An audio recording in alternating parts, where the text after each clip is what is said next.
y el estudio de las aves en Venezuela. Propone vincular a las personas e instituciones interesadas en la ornitología y la observación de aves, promover el conocimiento científico y la conservación de las aves venezolanas y actuar como organismo de asesoramiento a personas e instituciones. También queremos agradecer a nuestro aliado de la Fundación Tierra Viva por su apoyo con estas charlas a través de su programa Somos Biodiversidad, que ahora, gracias a eso, podemos tener charlas con tiempo ilimitado. Hoy vamos a hablar, la charla nos la va a dar la profesora Sandra Giner. Ella es bióloga de la Universidad Central de Venezuela, con maestría en Ciencias Biológicas de la Universidad Simón Bolívar y doctorado en Ciencias, mención Ecología de la Universidad Central de Venezuela. Actualmente es investigadora y docente a dedicación exclusiva en el Instituto de Zoología Tropical de la Facultad de Ciencias de la Universidad Central de Venezuela, y su línea de investigación es Ecología y Conservación de aves acuáticas, con énfasis en las aves playeras. Su charla se titula, si nos puedes poner la próxima lámina, Sandra. Ya le di. Vamos a... ¿No se mueve? Ok.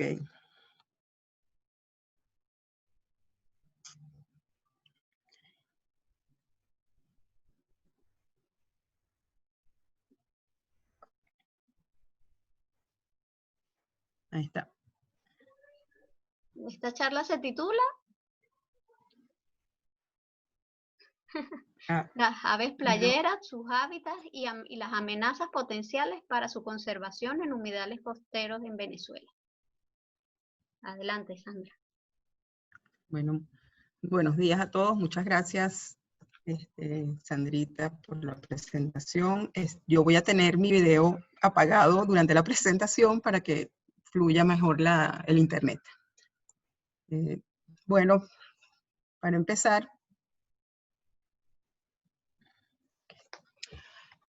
las aves playeras son, vamos a ver si pasa la lámina. Estamos teniendo problemas con el internet.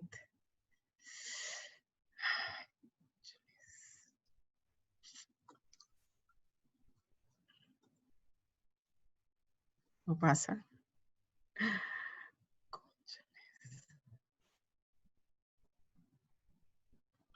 Okay. Bueno, cada año se desplazan decenas de miles de kilómetros, cientos de miles de aves playeras que se reproducen en el Ártico y anualmente realizan dos migraciones. Una migración que es la migración hacia el sur, donde se pueden desplazar a decenas de miles de kilómetros desde la tundra ártica, llegando incluso hasta Tierra del Fuego, o el sur del hemisferio sur. Y a lo largo de ese desplazamiento, ellas se van a estar deteniendo en sitios de parada, que están ubicados en humedales estacionales, donde hay una alta productividad en el momento en que ellas se detienen. Alrededor del 60% de las especies de aves playeras son migratorias hemisféricas. Y se desplazan a través de tres rutas: la ruta del Atlántico Occidental, la ruta midcontinental y la ruta del Pacífico Oriental. Estas aves pueden ser tan pequeñas como del tamaño que pesan 20 gramos, o las más grandes van a llegar a pesar 500 gramos, de manera que son aves en general pequeñas a medianas, y pueden migrar distancia hasta 30.000 o 32.000 kilómetros al año. Aquellas que, como les dije antes, se desplazan desde la tundra ártica hasta Tierra del Fuego, o como el playerito semipalmeado, que se desplaza desde la tundra ártica hasta el norte del hemisferio de Sudamérica, que se desplaza a unos 16.000 kilómetros anuales. Estos sitios de parada en los cuales ellos se van a detener antes de llegar a sus terrenos de invernada, son pocos sitios en los cuales hay una alta concentración de individuos, de manera que esos sitios son sumamente importantes, ya que la población total de esas especies va a depender de esos pocos sitios en donde ellos se detienen todos los años para reponer energía durante su migración. Además, tiene que haber una sincronicidad muy alta entre la llegada de ellos y la disponibilidad de alimentos, ya que estos humedales, por ser estacionales, van a tener periodos en donde hay una alta productividad de presas y periodos en los que la productividad es muy baja. De manera que ellos cuando llegan a esos sitios es en el momento en donde la productividad es bastante alta. ¿Qué pasa con estas aves? Actualmente, las poblaciones de aves playeras están disminuyendo a nivel mundial. Alrededor del 48% de las especies en el mundo están declinando. Y de las especies que tenemos en el hemisferio occidental, sabemos que las que se reproducen en Norteamérica, el 68% de esas especies están declinando también. Un estudio realizado en Canadá encontró que desde 1970 a 2016, el 40% de las poblaciones de aves playeras disminuyeron en un 40%. Todas, digamos, en conjunto. De manera que, bueno, ha sido muy drástica la disminución de estas poblaciones en muy poco tiempo. Alrededor de 40 años fue que ocurrió esta disminución. Venezuela es un sitio, una zona que está justo, es la primera zona de parada de las aves playeras cuando están migrando hacia el sur, después que cruzan el Mar Caribe, y viene a ser el último sitio de parada en donde van a detenerse a reponer energía antes de cruzar el Mar Caribe cuando hacen su migración hacia el norte. De manera que las zonas costeras y también las zonas continentales, porque ellas vamos a tener especies que utilizan humedales costeros y otras especies que utilizan humedales continentales. Yo me voy a referir en esta charla es a los humedales costeros. Entonces, en los humedales costeros en Venezuela tenemos una costa muy larga que abarca Atlántico y Caribe, alrededor de 3.900 kilómetros, incluyendo también las costas de las islas. Y estas zonas costeras presentan una gran cantidad de humedales, en donde estas aves van a estar llegando, tanto en su migración hacia el norte como en su migración hacia el sur. Que cuando llegan a alimentarse. Estos sitios de parada principalmente van a ser sitios de alimentación, sitios de refugio y descanso hasta que continúan a siguiente parada. ¿De qué se alimentan? Bueno, ellos van a llegar a estos humedales y principalmente van a alimentarse de los invertebrados que están presentes en el sustrato, que pueden ser bivalvos como almejitas o mejillones pequeños, o crustáceos como cangrejos e isópodos. Pueden ser gusanos como los gusanos poliquetos, o también pueden ser insectos como la mosca de la sal, de las cuales se alimentan tanto de los adultos como de las larvas. Entonces, cuando ellos llegan, van a estar alimentándose de todos estos invertebrados que en ese momento de su llegada debería haber una alta disponibilidad de estas presas en el sustrato. En Venezuela hay 48 especies de aves playeras, de las cuales 35 son migratorias y 13 son residentes. Y 5 especies están casi amenazadas, consideradas casi amenazadas por la IUCN.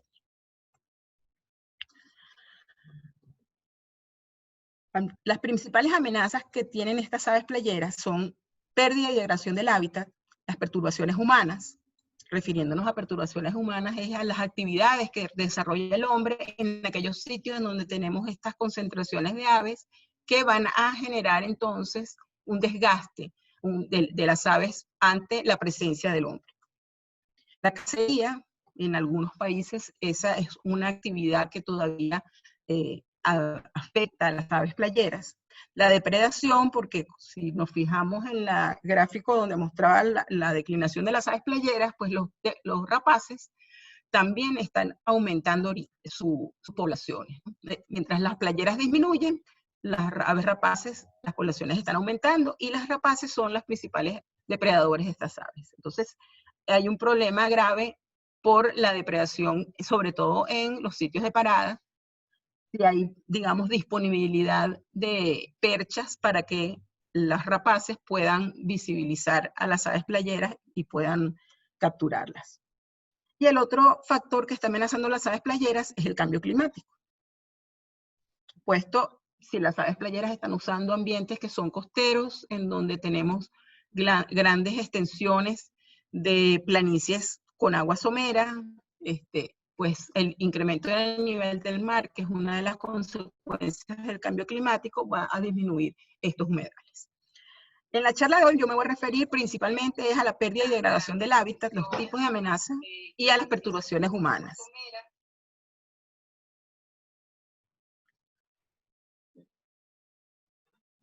El impacto que tienen estas amenazas sobre las poblaciones, el impacto biológico, pues que va a generar entonces la declinación, es que producto de la pérdida de sitios de anidación o de parada o de invernada, pues vamos a tener menos disponibilidad de recursos para poder recargar energía si está en el periodo de migración o recargar suficiente energía para cuando llegue a los sitios de reproducción poder desarrollar de manera exitosa reproducción. Entonces, eso va a una reducción de nidos exitosos y en consecuencia un menor éxito reproductivo, lo que conduce a una declinación de las poblaciones, o puede ocurrir que el efecto sea una mortalidad directa, pues al no tener la capacidad de reponer energía, pues simplemente pues puede en el trayecto puede morir y entonces esto también va a generarnos una declinación de las poblaciones. Bueno, en esta presentación me interesa principalmente mostrar cuáles serían los principales hábitats que se han identificado en las costas de Venezuela que son utilizados por las aves playeras como sitios de parada y cuáles son las amenazas potenciales en sitios de parada que están ubicados en las costas de Venezuela. Para la identificación de los sitios de parada se utilizó la información que proviene de los censos aéreos que realizó en 1982 Morrison y colaboradores, que fueron unos censos en los cuales se desplazó, se realizó un recorrido de toda la costa desde el oeste hasta el delta y se contabilizaron las poblaciones de aves que estaban en los humedales costeros. Digamos que ha sido el censo más amplio que se ha tenido de aves playeras en el país, pero fue realizado en el año 82. Tenemos también censos de los censos neotropical de aves acuáticas entre el 2006 y el 2017, y esa información también la utilizamos. Y se realizó un taller de expertos en el año 2016, donde los que trabajamos con aves playeras en diferentes regiones del país nos reunimos y estuvimos identificando estos sitios. También tenemos unos censos del 2017 al 2019 en Falcón, Zulia y Nueva Esparta que fueron incluidos para identificar estos sitios. Se caracterizaron entonces estos sitios de parada en función de los hábitats que utilizan y cuáles son las amenazas que están presentes. Y para finalizar, vamos a hablar un poquito de cuáles son las acciones para la conservación, siguiendo lineamientos de conservación de la red hemisférica de reservas para aves playeras, que es una estrategia a nivel ibérico que se ha desarrollado con la participación de diferentes países que contribuyen en la conservación de los sitios de parada para que estas aves pues sigan existiendo, la supervivencia de estas especies se mantenga. Entonces, bueno, para la identificación de los sitios de parada, pero la diversidad de especies presentes, las abundancias totales que hay anualmente en estos sitios o las abundancias de especies focales que son registradas en esos sitios y también la presencia de especies nidificantes, en el caso de las especies que son residentes. En total, se identificaron 28 sitios, 15 en la región occidental, 4 en la región central, 4 en la región oriental y en las islas se identificaron 5 sitios. Hay muchas zonas, hay muchos otros sitios que es posible que también pudieran ser importantes para las aves playeras, pero no se tiene información de ellos, o bien porque no se han hecho censos, no se tiene levantamientos de investigación en los sitios. Entonces, digamos que este es un trabajo que todavía requiere una mayor trabajo de campo para poder continuar levantando la información y precisar bien la importancia que pudieran tener estos sitios para las aves playeras. Uno de los sitios que se identificó, que fue la Salina Solar Los Olivitos, en el estado Zulia, en la actualidad es un sitio de importancia internacional y forma parte de la red hemisférica de reservas de aves playeras desde el año 2018. Entonces, ¿qué hábitats son utilizados por las aves playeras en la costa de Venezuela? Bueno, principalmente van a ser las laguneras someras, ya que estas aves son aves muy pequeñas. Las más grandes, pues las que utilizan láminas de agua más profundas, pues utilizarán láminas de agua que tienen máximo 15 centímetros de profundidad, pero la mayoría van a estar utilizando láminas de agua que están por debajo de los 8 y los 4 centímetros de profundidad. Entonces van a requerir pues ambientes que están inundados, pero con una lámina de agua muy superficial. Las salinas también son utilizadas por estas aves, tanto salinas naturales como las salinas en las cuales hay un proceso de extracción. Si se hace un manejo adecuado, las aves playeras pueden hacer uso de estas salinas, de estas piscinas, de estos concentradores de sal. Los manglares, las playas arenosas también son utilizadas, albúferas y planicies intermareales cenagosas, que es quizás uno de los hábitats que, la mayor superficie, digamos, de hábitat que tienen las aves playeras en las costas de Venezuela, van a estar principalmente asociados a este tipo de hábitat. Los herbazales halófitos también son utilizados por estas aves, principalmente como sitios de refugio, así como las dunas pueden ser utilizados como sitios de refugio o como sitios de anidación. Dunas que tienen algo de vegetación, pues dunas inmovilizadas. Entonces, en la costa occidental encontramos 15 sitios. En el estado Zulia tenemos Caimarechico, la laguna Las Peonías, Ciénaga de los Olivitos y la Salina de Olivitos.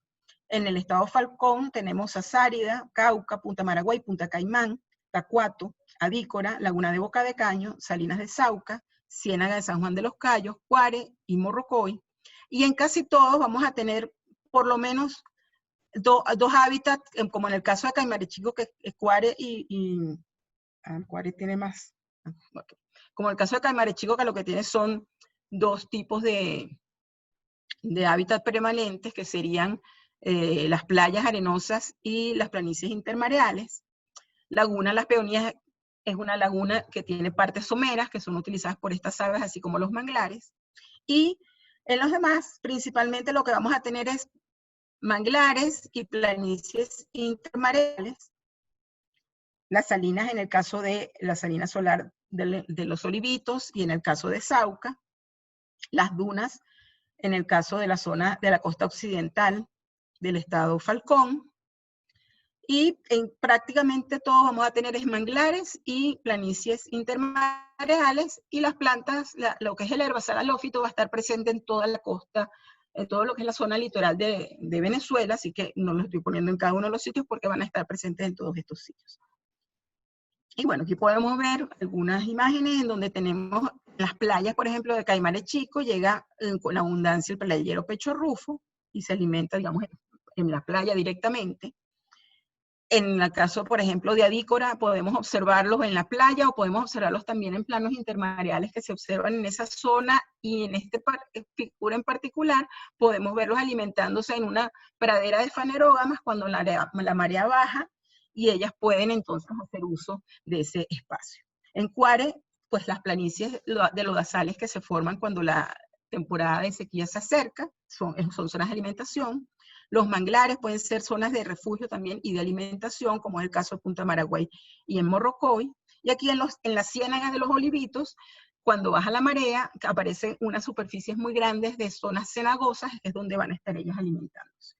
En la zona central vemos 4 sitios: la Bocaina, que es una laguna en el estado Carabobo, la laguna de Tacarigua en el estado Miranda, laguna de Unaripíritu en Anzoátegui, y bueno, en esta imagen podemos ver ya también una de las islas, que sería la Tortuga, en donde todos estos sitios han sido identificados como sitios de llegada de aves migratorias y también sitios de anidación de especies residentes. Predominan aquí las lagunas costeras. Esta es una zona donde lo que predomina es eso, lagunas costeras, dentro de las cuales podemos observar los intermareales y las ciénagas. Vamos a tener también playas arenosas, pero principalmente van a estar asociados a los intermareales. Y vemos aquí el playero aliblanco, en este caso en la Bocaina, en la zona intermareal, la planicie de Fangosa, o la viuda patilarga en la zona de manglares. En la laguna de Tacarigua también vamos a tener tanto planicies fangosas como zonas de manglares, utilizadas por aves playeras. Laguna de Unare vamos a tener áreas muy extensas de intermareales a lo largo de toda la costa, de todo el borde de la laguna, así como en Laguna de Píritu. En el oriente podemos observar 4 sitios principales, que serían en las lagunas de Cumaná, entre Cumaná y el Golfo de Cariaco, son varias lagunas pequeñas, pero todas son utilizadas por estas aves. De hecho, los primeros trabajos de investigación que se realizaron en el país en aves playeras, realizados por Raymond McNeil, fueron realizados justamente en Sucre, en la zona de las lagunas de Cumaná, y también en Chacopata, que es una bahía en la parte norte del estado Sucre, muy pequeña, con unas áreas muy extensas de planicies intermareales que son todas utilizadas por aves playeras. Al sur de la península de Paria vamos a tener la parte que es el Golfo de Paria, en donde tenemos la parte inferior de Paria, y tenemos también la desembocadura del río San Juan y el río Guarinquen, que provienen del estado Monagas. Toda esta es una zona que cuando las mareas son bajas, como es una zona en donde la influencia de mareas viene del Atlántico, se forman unas grandes extensiones de lodazales, bordeados por manglares y zonas de playas arenosas que son utilizadas por aves playeras digamos, en grandes cantidades. Estas son de las zonas que fueron identificadas en el censo de Morrison del 82 como zonas muy importantes para las aves playeras. Y tenemos la costa del delta del Orinoco, en donde lo ubiqué como un solo sitio. Es una zona que requiere más estudios. Aquí hay varios puntos en los cuales probablemente están llegando las aves playeras. No es un solo sitio, es toda la costa, pero necesitamos más estudios en el delta. Todos estos vamos a tener, como les digo, lagunas principalmente intermareales y ciénagas. En el caso de Cumaná, Golfo Cariaco, hay lagunas costeras, y la presencia también de playas arenosas en la zona del delta y del sur del Golfo de Paria. En las islas, en el caso de Isla de Margarita y la isla de Coche, podemos observar en Isla de Margarita lagunas como la Arestinga y las Marites, que son utilizadas por este grupo de aves, tanto en las planicies intermareales como en las zonas de manglar. Y en el caso de la isla de Coche, tenemos por un lado la salina de San Pedro, que está al norte de Coche, y es una salina utilizada por especies migratorias, pero sobre todo por especies residentes que se reproducen, como el frailecito. Y en el Saco es donde vamos a también observar aves playeras migratorias, sobre todo en las zonas de las playas arenosas y unas pequeñas lagunetas que se forman en una barra con manglares que existe en el Saco. Bueno, aquí podemos ver algunas imágenes. Esto sería en la laguna La Arestinga, que podemos ver grandes extensiones de planicies fangosas en estas dos láminas, donde en la parte seca las aves pueden estar descansando, y en la zona de la lámina de agua y húmeda es donde van a estar alimentándose.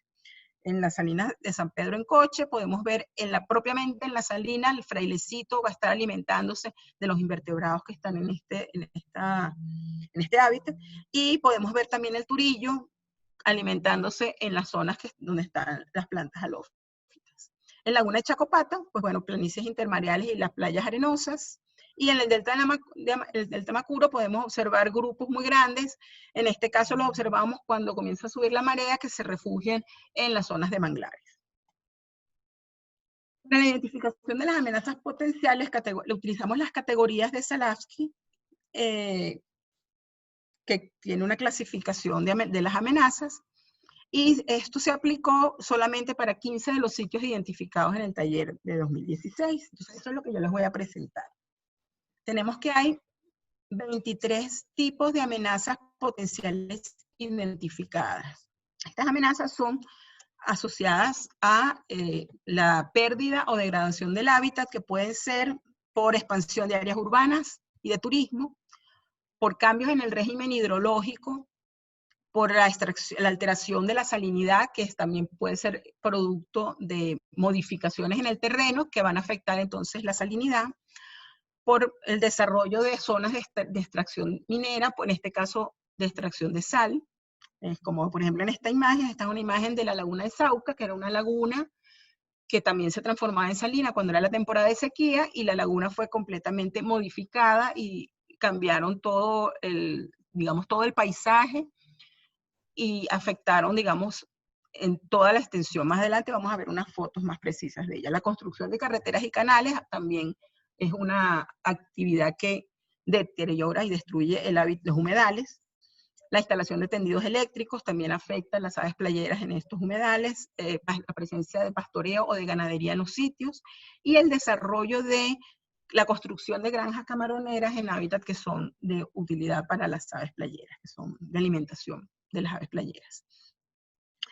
La contaminación también es una fuente de degradación del hábitat. En este caso puede ser o por descarga de combustible, como es el caso de los derrames de petróleo, o por desechos sólidos de basura que se amontona en los humedales. Las aguas residuales, domésticas y urbanas también deterioran los humedales, y los humedales son uno de los ecosistemas que a nivel mundial están desapareciendo más rápidamente por la gran afectación que tiene, ya que el hombre hace uso de estos ambientes de diferente manera, tanto desde el punto de vista turístico y recreativo como para la construcción de instalaciones de algún tipo de producción. Entonces, cualquier tipo de manejo que se haga de estos ambientes debería tomar en cuenta si son sitios de parada, de manera que el manejo sea a través de las buenas prácticas y permita entonces incorporar la conservación de las aves playeras en cualquier tipo de alteración que se quiera realizar, pues, y no sean afectadas este grupo de aves. Las perturbaciones humanas, ya de manera directa, el tipo de actividad que puede desarrollar el hombre y que afecta a las aves playeras en estos sitios de parada, estaban las actividades turísticas y recreativas, la intrusión humana y actividades ilícitas, que lamentablemente en algunos humedales tenemos, pues bueno, una cantidad de actividades que se desarrollan y que pudieran entonces afectar la presencia de las aves playeras que están alimentándose. El sobrevuelo de aviones civiles o el sobrevuelo de aviones militares a baja altitud en sitios en los cuales hacen prácticas de maniobras militares. Esa es una de las, digamos, de amenazas que se identificaron. Y por otra parte, las especies invasoras, principalmente mascotas, pues animales domésticos o perros realengos que están desplazándose por los humedales. Y también patógenos. Y bueno, entre las principales amenazas identificadas, las que se presentaron en el mayor porcentaje de sitios fue la perturbación por turismo y recreación. Alrededor del 54% de los sitios tiene esta como amenaza. El desarrollo de infraestructura urbana o turismo, a 39% de los sitios esta es una amenaza. La presencia de residuos sólidos, pues 36% de los sitios esta es una amenaza. El cambio del régimen hidrológico, el 29% de los sitios también. La presencia de aguas servidas en 18% de los sitios. El desarrollo de granjas camaroneras en 21% de los sitios es una actividad. Los derrames petroleros en 18% de los sitios identificaron como amenaza. Otras, pues, extracción de madera, carreteras, combustibles, en menor proporción, pero bueno, hay que evaluar cada uno de esos sitios, debería ser evaluado y desarrollar un programa de manejo que permita reducir estas amenazas en cada uno de los sitios. Y vamos a ver entonces, poco por región. En el caso de la costa occidental, Cuare es el sitio de parada que presenta la mayor cantidad de tipos de amenazas. 14 tipos de amenazas están presentes. Y bueno, hice un pequeño resumen aquí con estas figuritas para que más o menos nos hagamos una idea. No están todas incorporadas porque serían muchas, pero por ejemplo, Caimanechico, las principales amenazas que tiene es la de las actividades turístico-recreativas. Sin embargo, toda esta zona, tanto la zona occidental de Falcón como toda la zona costera del Golfo del Tablazo de Zulia y la costa oriental del estado Falcón, pues una de las amenazas permanentes es el derrame de petróleo, que en este momento está ocurriendo.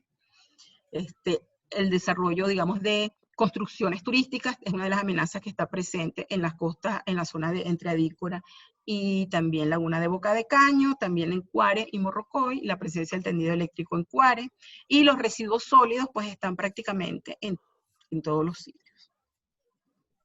En la zona central, pues todos tienen más o menos el mismo número de amenazas, entre alrededor de 7 amenazas que están principalmente asociadas con actividades turístico-recreativas o construcciones urbanas turísticas, y el cambio de régimen hidrológico, por ejemplo, en el caso de la laguna de Tacarigua, en donde en reiteradas oportunidades se ha hecho el dragado de la boca de la laguna, porque hay un proceso en este momento de sedimentación, el hecho de que la erosión en las cabeceras del río Guapo, que es uno de los que surte de agua dulce a esa laguna, pues ha reducido la cantidad de agua que está entrando, pues hace que pues haya periodos en donde esta laguna está muy seca, y una de las estrategias que las comunidades han querido desarrollar para aumentar el nivel del agua en esa laguna ha sido el dragado. Sin embargo, el dragado de la boca de la laguna lo que hace es que ingrese una cantidad muy alta de agua salada, y el problema que tenemos en esa laguna es que es escasez de agua dulce, porque es la que debería entrar por el Río Guapo. Entonces, esto afecta porque va a generar un cambio muy grande en la salinidad que va a afectar, bueno, a las plantas, a los invertebrados que están presentes, los mismos peces, etcétera. Entonces, bueno, esta serie de manejos que se hacen, pues tiene que hacer un estudio y evaluar realmente si va a beneficiar o más bien va a perjudicar la biodiversidad que está presente en ese sitio. En el caso, por ejemplo, de Isla de Coche, se identificó también como una amenaza el sobrevuelo de aviones civiles. Isla de Coche es una isla muy pequeña en donde están, digamos, incorporando la actividad turística de manera acelerada, y resulta que es una zona en donde tenemos sitios de nidación de aves residentes que pudieran ser afectadas por la presencia y la perturbación humana.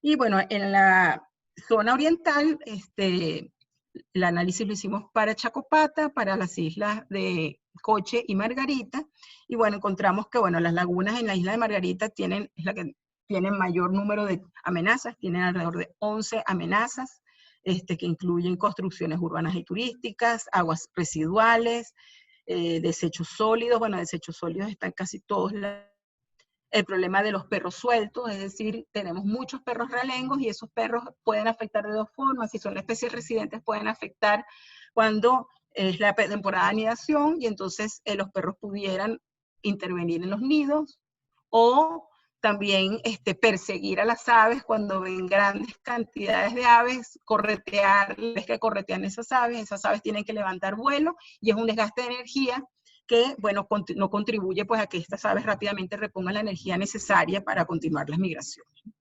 En Bahía del Saco tenemos que, en la Salina de San Pedro, hay aparentemente las intenciones de desarrollar de manera industrial, medianamente comercial, pues lo que es la extracción de sal, que en este momento es artesanal, y también está la posibilidad de el desarrollo de que se construya una granja camaronera en la zona de la Salina, lo cual ambas cosas afectaría pues a estas aves playeras que se reproducen en ese sitio. Y un ejemplo de cómo el desarrollo de infraestructura para turismo y recreación puede afectar los humedales costeros es en esta imagen, que esto fue elaborado por Virginia Sanz, donde se compara cómo era la costa en la laguna de Gasparico, cómo era esta laguna en el año 37, y cómo es, en este caso la imagen es del 2013, pero en la actualidad debe ser similar. Fíjense cómo cambió toda la laguna. Toda esta zona es una zona en donde tenías aguas someras, tenías planos intermareales, que fue modificado completamente con la construcción de un servicio hotelero, y entonces pues se redujo, cambió el uso de esa laguna, la laguna cambió de profundidad, desaparecieron estos intermareales en esta zona, y aquí se modificó también las características de la laguna. Entonces, prácticamente se puede decir que desapareció ese humedal como sitio de parada para las aves playeras. Y algunos ejemplos de cómo son los efectos que puede tener algunas de las actividades que identificamos. En el caso de los desechos sólidos y sus efectos potenciales sobre las aves playeras, pues bueno, todas las playas de la costa venezolana están sufriendo de la llegada de una gran cantidad de restos de basura, se van almacenando, las corrientes son las que los están llevando, eso es así. Bueno, estamos en la fecha en la que si no estuviéramos en esta situación de pandemia, se estaría desarrollando el Día Mundial de las Aves Playeras, que es en septiembre, y que una de las funciones de las aves playeras, perdón, el Día Mundial de las Aves Playeras fue el domingo pasado, el Día Mundial de las Playas, en donde se recoge toda la basura, o se trata de recoger la basura en aquellos puntos de la costa en donde hay grandes acumulaciones. Entonces, aquí para que vean un poco, aquí tenemos unas aves playeras que están buscando alimento y se están desplazando entre el basural. Tenemos la costa, tenemos la arena, tenemos algas, pero también tenemos basura, plástico sobre todo, que es lo que se almacena. Esto es en San Juan de los Cayos, una de las playas, la otra es al noroeste de la península de Paraguaná, en donde no pude fotografiar a los ostreros sin que saliera la basura, de la cantidad de basura que había en toda esa costa. Y bueno, esta es una foto de internet, no es una foto de la costa de Venezuela, pero esta es una de las consecuencias que tiene esta cantidad de los plásticos. Bueno, esta ave, después que quedó con el pico atravesado en este plástico, no pudo comer más nunca y simplemente murió. Entonces, es un problema que debemos tener conciencia de él. Otro es el caso de la alteración de la hidrodinámica de las lagunas. Este es el caso de la salina de Sauca. Aquí tenemos una imagen del año 2004, cuando la salina no había sido intervenida. En este periodo, el extremo occidental, había una pequeña salinera artesanal de donde extraían sal, pero la laguna estaba completa y es una laguna que recibe durante la temporada de lluvias la entrada de una cantidad de agua proveniente de los ríos que están, es un desparramadero, llaman, por la cantidad de agua que ingresa. Y cuando es la temporada de sequía, uno va en mayo y esto está completamente seco y se forman las montañas de sal que podemos ver en esta imagen. Bueno, esto fue modificado después que fue designado reserva de fauna silvestre, pues fue asignado para ser modificado como una empresa, una industria de extracción de sal. Y bueno, en el 2019 tenemos esta imagen donde toda la salina está atravesada por una gran cantidad de terraplenes separando diferentes piscinas. Esto es una superficie de alrededor de 10.400 hectáreas, es gigantesco realmente y fue modificada completamente. Lo triste es que después que la modificaron completa, la empresa de extracción de sal no arrancó nunca y después decidieron que no podía funcionar como una empresa de extracción de sal. Ahorita no se sabe qué es lo que van a hacer, aparentemente hay otras propuestas, pero destruyeron toda una laguna y no se utilizó para lo cual se suponía que había sido destruida. Entonces, bueno, un poco para que vean el alcance que puede tener este tipo de actividades cuando no son bien pensadas, no se hizo ningún estudio de impacto ambiental, eso no fue evaluado. En aquel momento existía la Dirección de Áreas Protegidas en el Ministerio del Ambiente y ellos no pudieron evaluar esto empezaron a hacerlo sin que hubiera un visto bueno de parte del Ministerio del Ambiente por los técnicos, ¿okay? Los técnicos no pudieron evaluar eso. Entonces, bueno, esos son, digamos, amenazas que tenemos que estar pendientes, las comunidades en las zonas deben estar pendientes de que este tipo de cosas no ocurran, que se justifique realmente si se va a hacer la modificación, que se justifique y que sea algo que efectivamente va a funcionar, porque es una lástima después que destruyeron toda la laguna, que realmente no tenga un uso de extracción de sal entonces. Sin embargo, bueno, también podemos tener oportunidades para la conservación de las aves playeras cuando se aplican buenas prácticas en el manejo. Este es el caso de granjas camaroneras, en el donde se puede incorporar la conservación de las aves playeras. Aquí tenemos esta imagen de la derecha, es una imagen de una camaronera en Nicaragua, en donde están desarrollando programas con las granjas camaroneras de buenas prácticas y vemos cómo los terraplenes de esta camaronera son utilizados por aves playeras como sitios de descanso. ¿De qué manera pueden ser utilizadas las piscinas de las camaroneras por las aves playeras? Una vez que la camaronera cosecha toda la producción y vacía esa piscina, si la piscina no queda completamente seca, sino que la dejan con una lámina de agua muy reducida, esa piscina, durante un periodo en el cual hay aves playeras migratorias en la zona, esa piscina puede ser utilizada por las aves playeras como sitio de alimentación, porque van a quedar en ese sustrato una cantidad de invertebrados que se reproducen, que no son los camarones.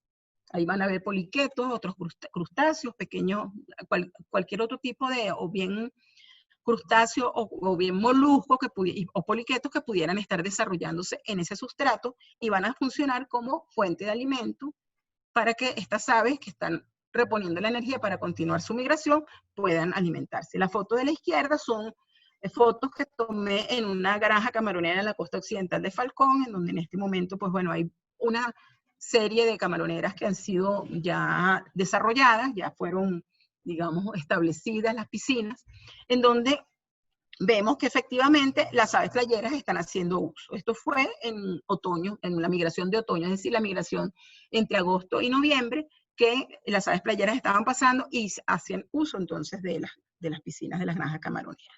Otro ejemplo de buenas prácticas en el manejo de actividades productivas en las zonas costeras es el de las salineras, ¿no? Que si se hace un buen manejo, esas concentradores pudieran ser utilizados como sitios de alimentación por las aves playeras, ya que por lo general en los concentradores vamos a tener artemia, que es un crustáceo que es fuente de alimento de muchas especies de aves playeras. También tenemos las mosquitas de la sal, que son consumidas por tanto los adultos como las larvas.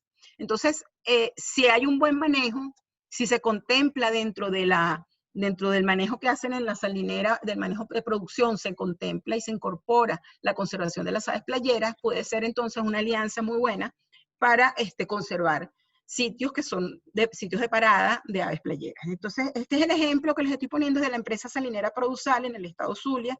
Fíjense que la superficie tampoco es tan grande si comparamos con Sauca. Esto debe ser alrededor, creo que son como de 1000 hectáreas.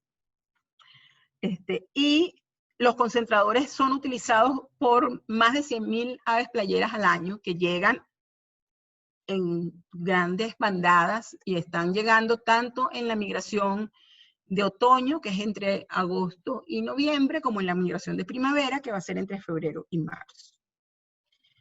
Bueno, es así, bueno, esa salina, que es la salina solar Los Olivitos, fue designado sitio de importancia internacional dentro de la red hemisférica de reservas para aves playeras en marzo del 2018. Esto es una alianza entonces de la empresa salinera junto con ONGs que están en la región, como la ONG Mangle, para garantizar la conservación de aves playeras que hacen uso de sus espacios. ¿Qué acciones podemos implementar para la conservación de las aves playeras? Bueno, primero generar alianzas multisectoriales que permitan entonces generar acciones para reducir amenazas. La única manera de que podamos contribuir a la conservación de las aves playeras es que lleguemos a acuerdos entre diferentes instituciones, tanto las instituciones de conservación como empresas, como las instituciones del Estado o los municipios que estén dispuestos a garantizar la conservación de estas aves. La red hemisférica de reservas para aves playeras es un esfuerzo internacional. O sea, no podemos conservar aves playeras. Un solo país no va a poder conservar las aves playeras. Tiene que ser un esfuerzo mancomunado, ya que las aves playeras se desplazan a lo largo de toda su ruta de migración en todo el hemisferio occidental. Se atraviesa todo el continente.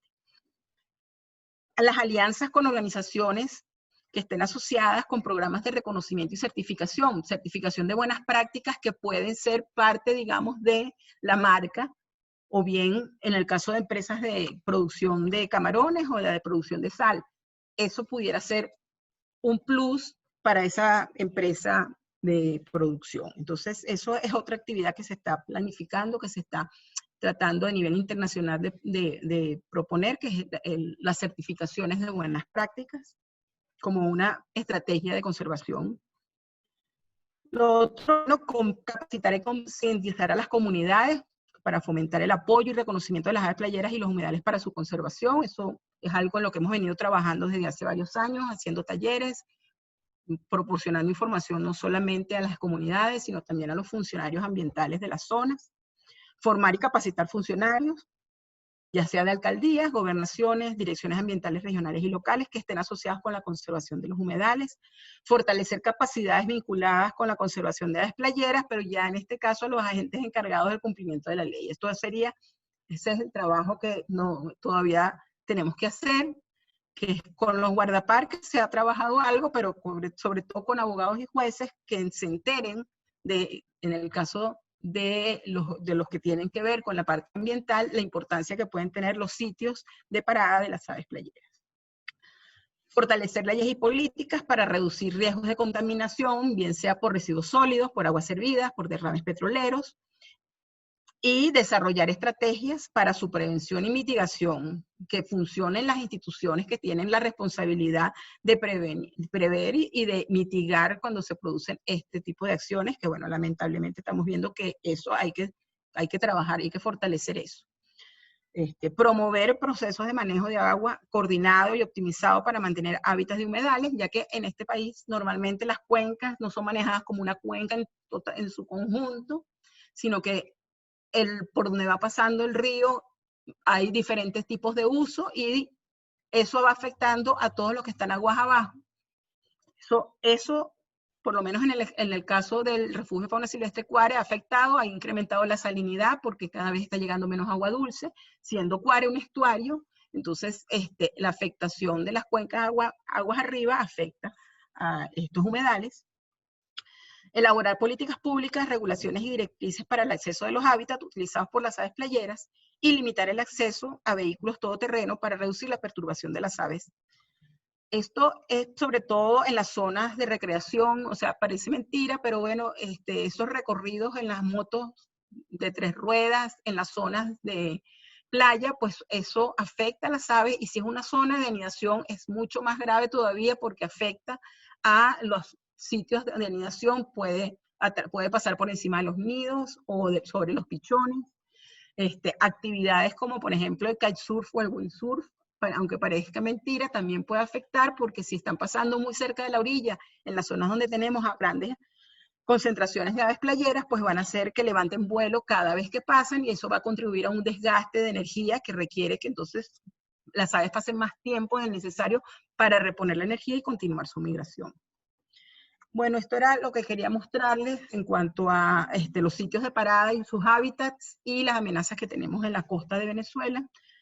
Quiero agradecer, gran parte de lo que estoy presentando fue desarrollada en un taller que hicimos de identificación de áreas importantes y monitoreo de áreas playanas en Venezuela en el año 2016. Entonces, todos los que participaron en ese taller pues contribuyeron con la información que estoy presentando. Y bueno, todo esto ha sido posible gracias también a los apoyos tanto nacional por FUDENA como de el Ministerio de Ambiente y Cambio Climático del Canadá, de la ONG MAMET, de la Red Hemisférica de Reservas de Aves Playeras, que han contribuido en el proyecto de conservación de aves playeras de Venezuela. No sé si tienen preguntas, por favor, pueden hacerlo con el chat.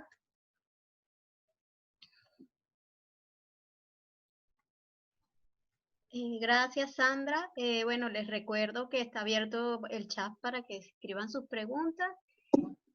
Y bueno, mientras escriben las preguntas, les comento que aquí están nuestras redes. Si quieren seguirnos, pueden ser por Facebook, Twitter o Instagram. Y si quieren colaborar con nosotros, lo pueden hacer a través de las membresías, donaciones o trabajo voluntario.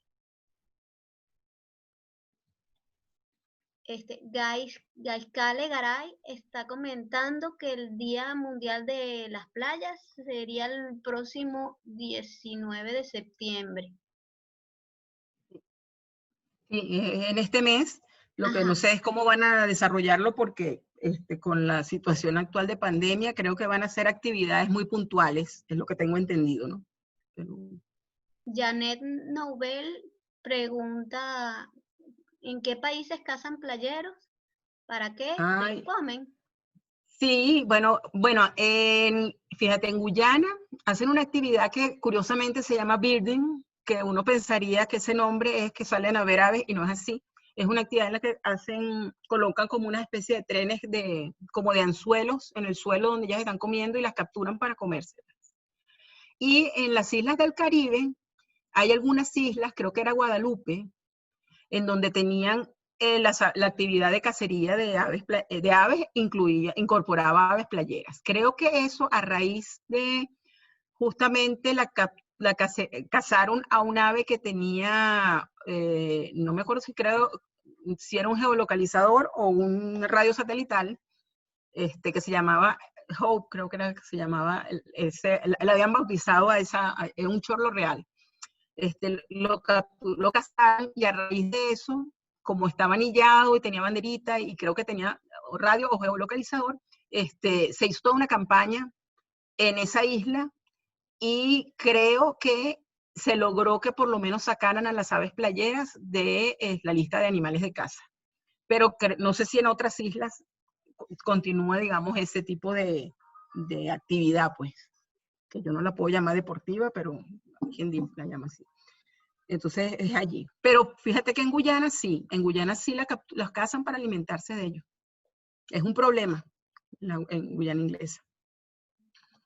Alejandro Luis comenta, felicitaciones Sandra, hago un comentario sobre el nuevo derrame en la refinería de Cardón que afecta al golfete de Coro.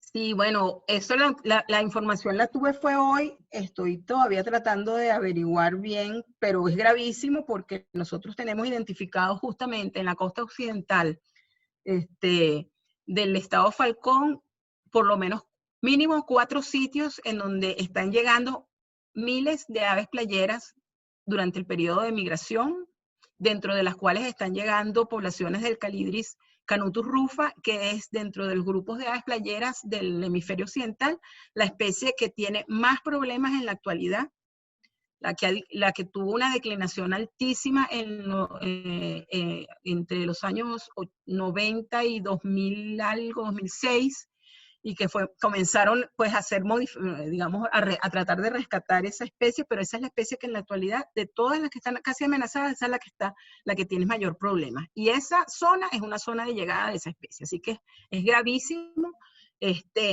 Yo sé que pasa un oleoducto, que el oleoducto, hasta donde yo sé, el oleoducto pasa por tierra y llega hasta Punta Caimán, y de Punta Caimán se dirige a Punta Cardón. Sin embargo, los mensajes han sido mezclados. Hay quienes están diciendo que el derrame del oleoducto es a la altura de Punta Maragüey, y Punta Maragüey, no sé si es que hay oleoductos submarinos de ese lado que es diferente al oleoducto que va por Punta Caimán. Espero que no, espero que sea un error. Espero que el derrame sea en Punta Cardón y que las corrientes lo desplazaron. Por lo menos eso diluye, porque si el derrame es al lado de Punta Maragüey es gravísimo, porque va a llegar, la cantidad que va a llegar de petróleo a esa zona va a ser inmensa. Pero bueno, todavía estamos averiguando. No sé exactamente el punto en donde está ocurriendo ese derrame. Mariana Ayala pregunta, ¿se sabe qué porcentajes son migratorias boreales y qué porcentajes son migratorias australes? La mayoría, las que tenemos aquí son todas migratorias boreales, las aves playeras migratorias. Las australes realmente se desplazan es muy poco, no tienen una migración realmente hemisférica, tienen migraciones pero más locales.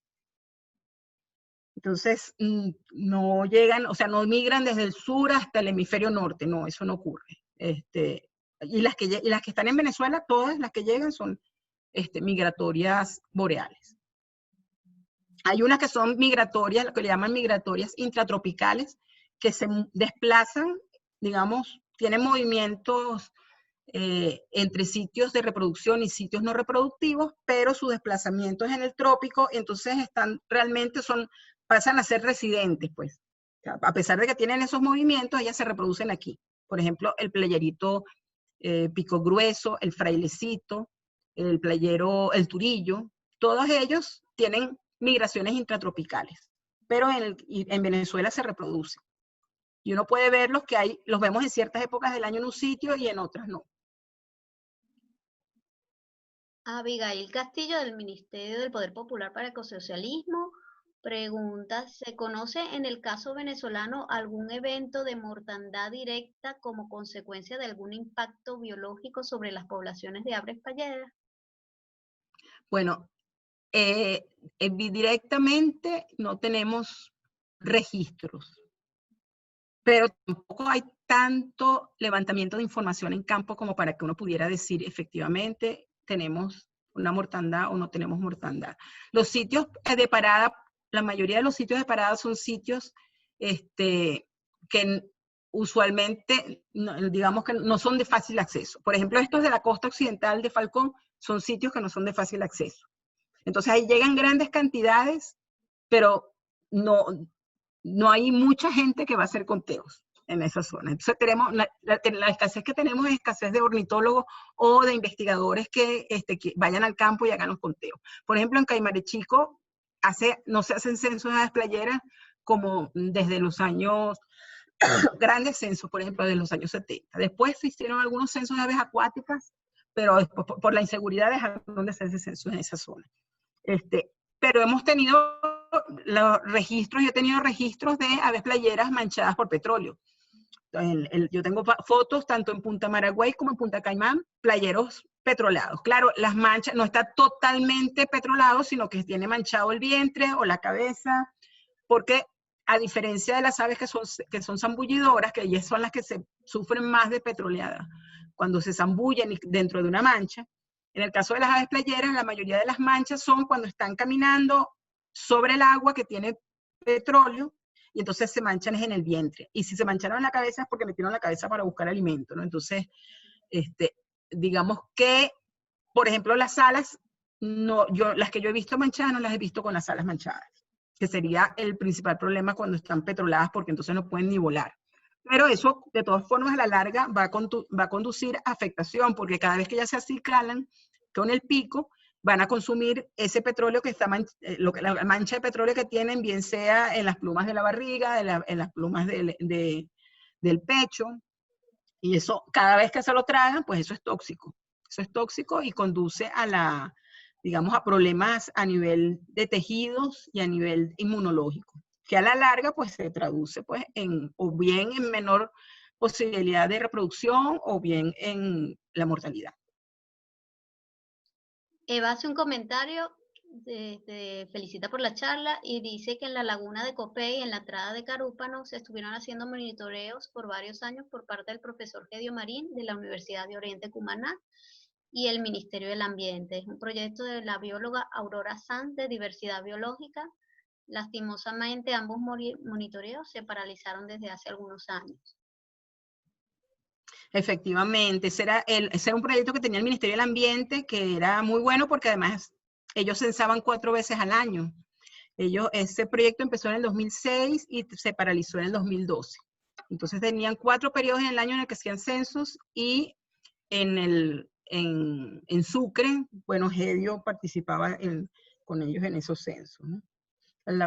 No conoces la laguna Copey en Carúpano.